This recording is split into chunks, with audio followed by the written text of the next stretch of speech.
May now call upon our next speaker, Mr. Lenny Vasanthan.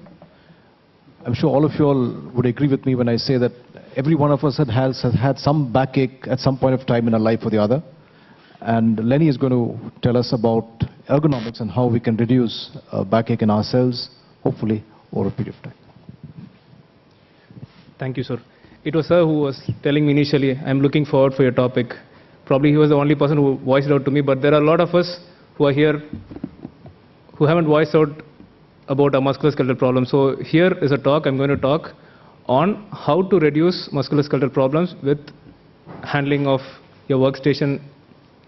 This is not an exhaustive topic of as soon as you listen, your pain is not going to go off. But I'll give you a few tips how to reduce your pain and how to work more efficiently. So I'll be covering up on musculoskeletal disorders and their risk factors, what is the burden of the problem, and what are ergonomics, and what are the possible solutions you can implement. To start off with musculoskeletal disorders, I can understand that there is a huge variety of people who are here, starting from doctors to engineers to nurses. So this may be something which is too basic for some of us, but for the betterment of the group, I'll just explain about what is a musculoskeletal disorder. It is an injury or disorder of muscles, nerves, tendons, joints, cartilage, and spinal disc. It's nothing but injury to the musculoskeletal system. There are two ways how injury can happen. One, it's because of a direct injury or a trauma. Second, it is not an excessive force, but it is something called as a cumulative trauma, where you have small amount of force or trauma which you keep accumulating for a long period of time. So the common musculoskeletal disorders that we find are disc prolapse. Disc is a soft jelly-like cushion which is there between your spinal vertebra. The two regions which are prone to develop prolapse or the disc comes out is in the cervical region, which is the neck, and the lumbar region, which is the back. For those of us who use computer a lot, there's some risk called as a carpal tunnel syndrome, where the nerve going to the hand gets compressed. And there's something called as tendinitis, which is inflammation of the tendon. Tendon is a part of a muscle which helps to attach it to the bone. And bursitis is inflammation of the bursa. Bursa is a soft tissue pad which helps to prevent friction. And what are the risk factors of developing a musculoskeletal disorder? So this is a small example I would want to help you out with. This is a person working in virology department who needs to do sampling about 300 samples per day. First thing is working with an awkward posture. If this person works in an awkward posture, he is at high risk, he or she is at high risk of developing a work-related musculoskeletal disorder. Repetition. I was telling about the second type of musculoskeletal disorder. He doesn't have to use excessive force, but he needs to do about 300 samples per day, which accumulates if he doesn't take adequate breaks. And third thing is excessive force. Fourth is what is called as a static posture. You may be sitting in the perfect posture, but if you're sitting for a long period of time, you are at risk of developing a musculoskeletal injury. Next thing is poorly designed tools. Not everybody will have a privilege of accessing to the state-of-the-art techniques like what Dr. Sun was talking. So there are other factors also, the duration of exposure, how long the person has been working. And there are some things which we totally neglect about the environmental factors, about the temperature. There are studies which talk about people working in cold temperature developing a lot of neck pain because of the AC hitting on their skin. Something which we in Vellore would know about our temperature. Nobody escapes it. And I would like to highlight about the various postures which would let you at high risk. First thing about the neck. Bending your neck about 30 degrees for more than 2 hours, or working in a rotated position for about 45 degrees for more than 2 hours total per day, you are at risk of developing a musculoskeletal injury. Next one is the shoulder. Hands above the head or the elbow above the shoulder level for more than 2 hours, we are at risk of developing shoulder injuries. And for the back, more than 30 degrees for 2 hours, either forward, bent, sideways, or twisted. And on the back, bend about 20 degrees for more than 2 hours total per day. It's not 2 hours throughout the day, it's about 2 hours total per day, we are at risk of developing back pain. Static postures, prolonged sitting. Probably, I think we are at risk of developing musculoskeletal disorder today.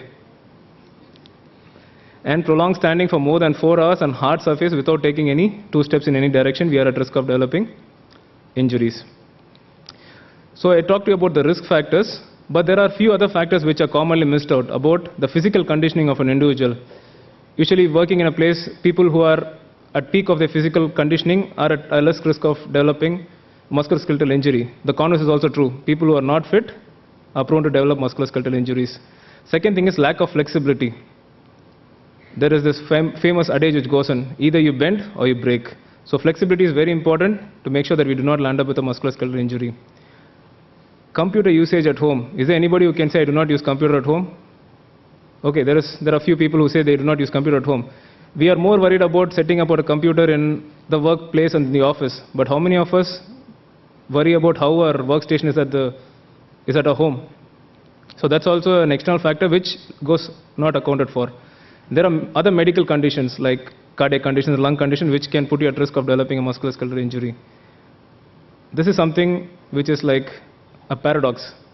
I told you have to be conditioned, but while conditioning, if you play any recreational activity, suppose you play American football or you do skiing, you're at risk of developing injury because of the risk factors which are involved with your recreational activities. Okay, how do you know if there's a musculoskeletal problem? You will start developing pain, initially with movement, later on it grows on to without movement. And there is swelling and tenderness. Tenderness is pain on palpation. When you press, you have pain. Reduced range of motion with or without stiffness. Typically, musculoskeletal disorder starts with you developing stiff in the morning after a period of rest. And if there is any nerve injury, suppose you have a carpal tunnel syndrome or a disc prolapse, there is tingling and numbness. Okay, this is a common question which haunts everybody. Everyone works, but why do I land up with a lot of problems? Is it because I overwork? May not be. See, when you work, there is definitely a load to the musculoskeletal system. The forces can be both from internal and as well as external. Internal forces are your muscular forces. External are because of your load you handle with and your work pressure, meaning handling your machines. So there are two outcomes which can happen when you work or provide load to the musculoskeletal system. First is an adaptation, where you will have increases in strength and fitness, which is a positive outcome which we want. But there are few potentially harmful outcomes which we deal with. One is pain, and there is structural damage. Here is a person who's working. Either of the adaptations can happen depending on the exposure and depending on what he wants. Okay, what is the burden of the problem? There is a word called as DALY which helps to tell you about how to define a burden of the problem. DALY stands for Disability Adjusted Life Years. It is a measure of overall disease burden, which is expressed as the cumulative number of years which is lost due to ill health, disability, or early death. It's a prediction of the years which are lived with disability and years of life which is lost. So there was a WHO report which came out in 2011. They ranked musculoskeletal disorders about 9th in 2011, whereas it was 10th in 2000. This is the overall disease burden. Back and neck pain. In 2011, about 52,600 years were lost in the world totally, and specifically Southeast Asia, about 12,000. Other musculoskeletal disorders, about 32,000 years were lost, and about 6,800 years were lost because of other musculoskeletal disorders. Okay, so there was about, statistics done in US says that they spend about $13 to $54 billion annually. And because one of the major reasons for absenteeism is because of overexhaustion or repetitive motion. In Sweden, among the working population, 25% of it were women and 20% were men. And in Canada, because of musculoskeletal disorders, they lost about 50% of the time.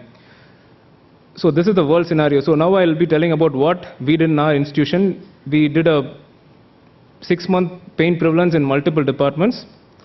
In the labs, we did in microbiology and virology, and we found out that about 45% of them have upper back pain, and about 53% have low back pain in microbiology and virology. And among dentists and radiologists, the prevalence of head and neck pain were more, about 46 of them having head and neck pain, and back were about 36.3. I'm just highlighting about the common two regions where they have severe pain. Among the nurses, about 45% of them had back pain, about 38 had pain in the knee and the ankle. And computer professionals, about 44 of them had back pain. Among pharmacists, about 37 had back pain, and 37% of them had knee and ankle pain. So the reason why I put this is to show that depending on your work, the regions which are affected are common. If you take the nurses, they were having more of back and the knee. Pharmacists have back and the knee because they are exposed to long hours of standing, whereas in the computer profession, it's more of the back. Now coming on to what is ergonomics. I have two definitions for ergonomics. One is, it is a science and the art of fitting the job and the workplace to workers' needs, to take advantage of the worker's strength, capabilities and individual tendencies, and to recognize natural individual limitations in order to prevent injury.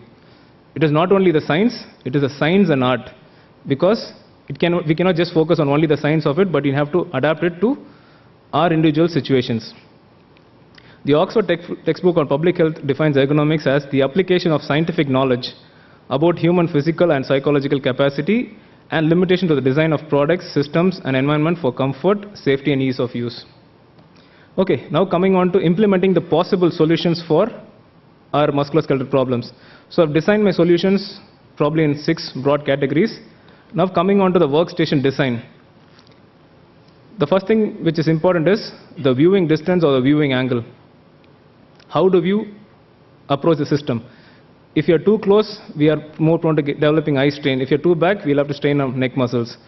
And also the angle at which we view, because we saw about 30 degrees bent position is going to cause a lot of injury.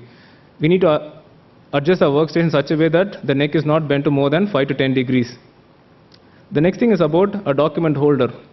If we keep our documents down, we'll have to look down and look up and type. So preferable to have a document holder by the side of the monitor so that we don't have to keep bending our neck. Okay, this is something which we wouldn't have really thought about. It is knee clearance because it's under the table. We do not really bother whether we have enough space for our legs to move. So we need to have at least space to move our knees. Now coming on to the individual, how should the head be? The head needs to be at level. The shoulders needs to be relaxed. There should not be any tension in your neck when you're working. Elbows needs to be at the side and relaxed. And the wrist also needs to be relaxed.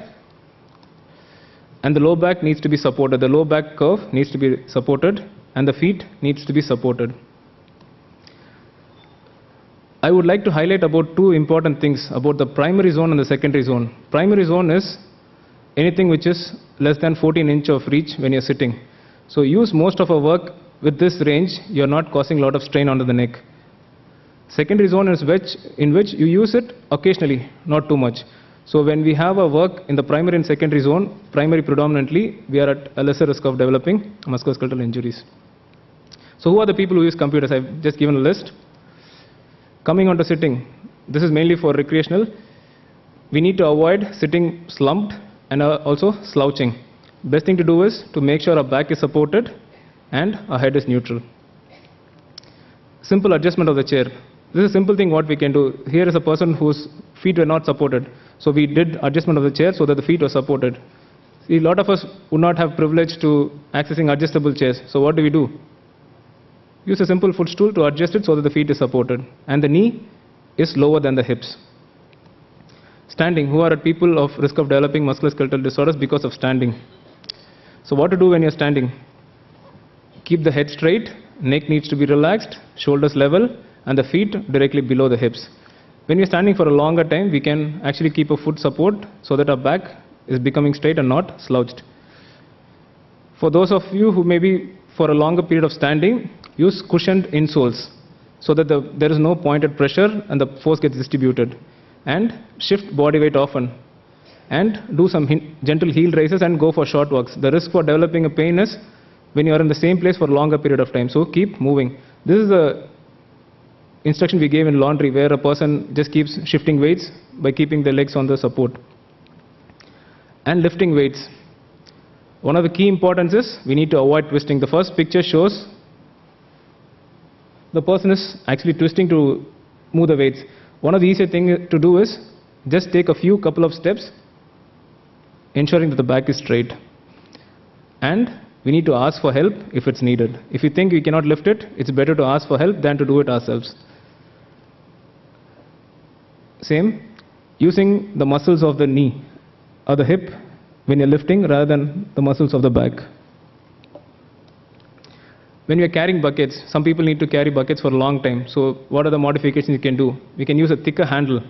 If it's not available, the handle is not available, you can use a towel to increase the surface area. And most important things, the principle stay the same. Ask for help if it's too much, and use your leg muscles than your back muscles. When you're pushing, use your shoulder muscles and generate force from your legs. And back needs to be kept straight. Lifting patients. This is one of the common complaints what nurses come and complain of. How do I lift patients? Why is it a problem? Because our population is getting more heavier as the chronic diseases are more, and we need to understand that the faculty and staff are also getting older.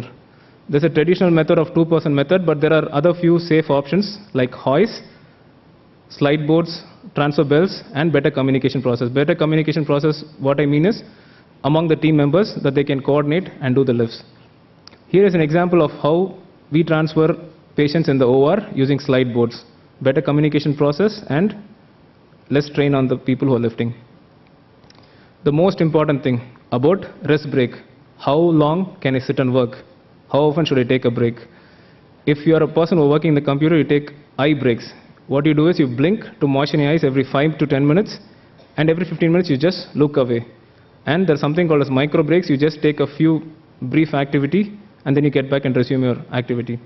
Rest breaks involve in some other activity for a brief period about 5 minutes, every 30 to 60 minutes. Exercise breaks, every 1 to 2 hours, you can do gentle stretching. The problem what happens in breaks is our break time usually exceeds our working time. So be sure that you keep the timing appropriate. This is the most important part and the most neglected one on education. Whoever is working needs to be trained upon the adjustment given in the furniture, about arranging their own workstation, their proper working posture, and also about taking rest breaks. Evaluation. None of the methods go on well without you evaluating how is the success of the program.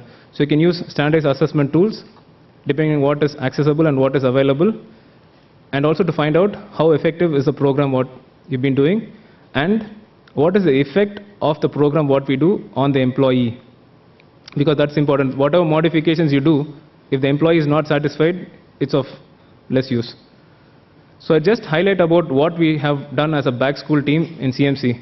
So we started this initiative in 2010. The need was primarily identified by our staff student health services. So what we thought was we will go on and educate various departments.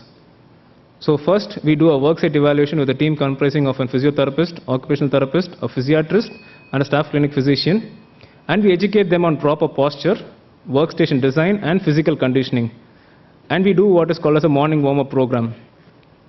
And also, based on a worksite evaluation, we give them recommendations and what could be done to improve their working condition. So the departments which are covered so far are medical records, technicians, counter technicians, microbiology, virology, laundry, different types of nurses, pharmacist, radiologist, computerized hospital processing system, medical assistant, and dentist. Okay, to summarize, there is a high burden of musculoskeletal injuries, and there are a lot of risk factors. There are a few things which we can do to prevent it. One is arranging workstation, work in proper posture, take adequate rest breaks, and conditioning. This is a part which I haven't dealt too much because it's a separate specialty in itself. But what I've given is a brief things for you to go back and implement in your workplace. Key points to remember. If you've been sleeping so far, it's fine. But just remember, it's not important to fix only the job. You need to fix the job as well as the worker. And most importantly, more than using the back, use your brain on how to do it. And it's not about how hard you work. You need to work smarter. At this time, I'd like to thank Mr. Andrew, our in charge, for helping out in the presentation, Dr. Judy, our consultant in PMR, and Dr. Alex. Thank you.